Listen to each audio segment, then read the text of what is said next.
Arguably, the most fascinating thing about the music industry is how its artists are presented to the public. In the situation of K-pop boy groups, one of the main criteria for public image is romantic availability. This inevitably leads to delusional fans believing they have a chance with the idols, sussings, you get the gist. But that's not what we're here to talk about today. We are here to talk about the root of all of these problems, the company marketing. As a general rule, K-pop companies cater towards the teenage and young adult demographic with how they market their boy groups. This is not to say that the older fans don't exist, but there's no denying that companies focus more on the younger ones. One of the most defining points of growing up is discovering what you're interested in romantically, your type, if you will. With the rise of pop culture, there are multiple ways to do this. Most notably, number 1, celebrities. From young Leonardo DiCaprio to Harry Styles, fans pop up everywhere to praise their visuals and personality. Sound familiar? Number 2, dating simulators, also referred to as otomes. These are games that provide the player with a variety of characters with different personalities. Storylines usually consist of the main character meeting these characters and selecting which they like best. Sort of a choose-your-own-adventure deal. Both garner a large fan base, especially from younger fans. Yep, romantic interest sells. Evidently, someone in the K-pop marketing division noticed this.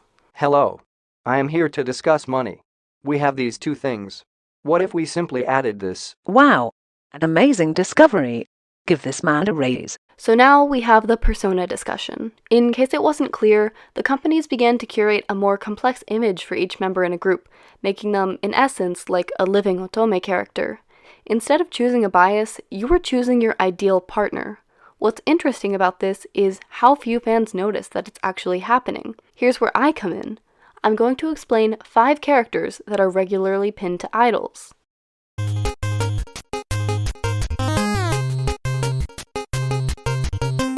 I'm so shocked!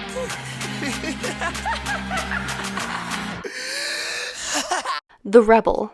Identified by his dark wardrobe, sensuality, unpredictable nature, and, well, rebelliousness, let me introduce the prime example of the rebel, Yeonjun of TXT. Yeonjun is often given cool styling, sensual song lyrics, and attractive dance moves. We can see this very clearly in his Artist of the Month performance. Me in, breathe me out.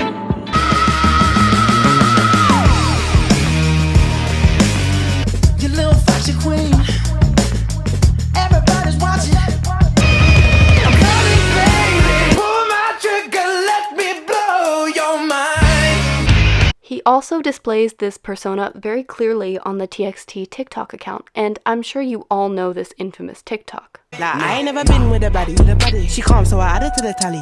Madison, but I'm calling her Maddie. Like Mads try send me that addy. The allure of the Rebel is that he provides an exciting escape from your uneventful life. They're very down-to-earth, but obviously are dashingly handsome.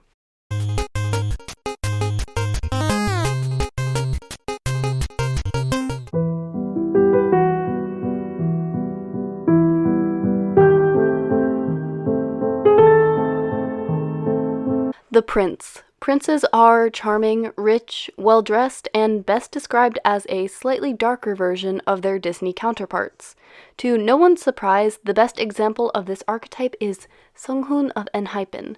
Not only do fans often praise him for his prince-like visuals, the way he carries and dresses himself is unexplainably regal.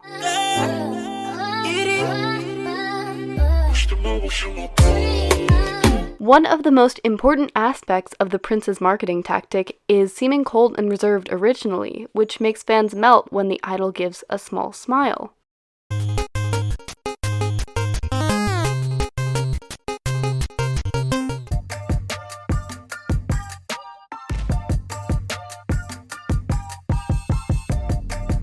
The boy next door. Defined by their loud, hilarious personality and huge smiles, they're there to make you laugh. BTS's Jhope is the best example of this, as he's described in every comment section as a ball of sunshine. He's very goofy and carefree, unafraid to seem ridiculous to cheer fans up. Although this image was pushed more in the earlier eras, it's still stuck to him now.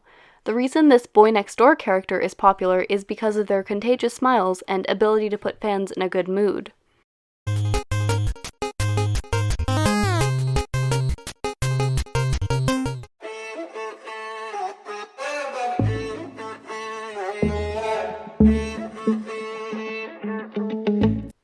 classic boyfriend.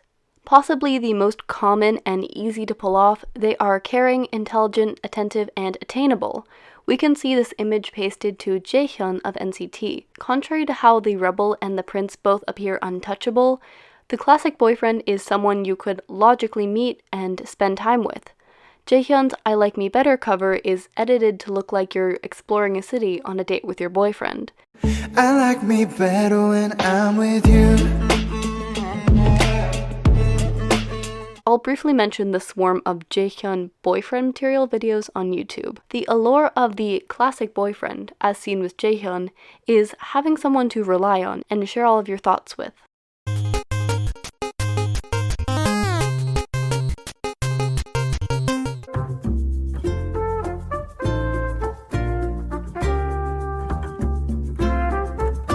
The cute boy. Heavy on the aegyo, younger looking with a genuine and sweet demeanor. These are their characteristics. You probably recognize this in the highly popular Jungkook of BTS. As the innocent maknae of the group, he's compared to a bunny and given cute edits on variety shows and content. Let's also take into account that the most searched term after Jungkook on YouTube is Jungkook cute moments. The cute boy persona is the antithesis of the rebel. It promises lighthearted fun and a relationship with tons of fluff. There are also combinations of these basic stereotypes that can describe other idols. For instance, Namjoon's image is the combination of the classic boyfriend and the rebel. However, there are two side effects that go along with these public images. Number one, the inability for change in the idol's public image.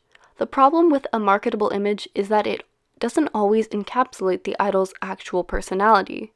For example, J-Hope's image is silly, and though he enjoys it, he's not always the bright, colorful, funny guy. Similarly, Jungkook isn't the baby some fans believe he is. There are real people behind these characters, and when they're revealed, the response isn't always optimal. Number two, it makes fans believe they could truly date the idols. This is self-explanatory and has probably been talked about ad nauseum. I've seen this all over my YouTube, short videos of idols titled something along the lines of, "So this is how XYZ would be as a boyfriend." So when it comes down to it, there's a real possibility that the K-pop fandom is not delusional after all.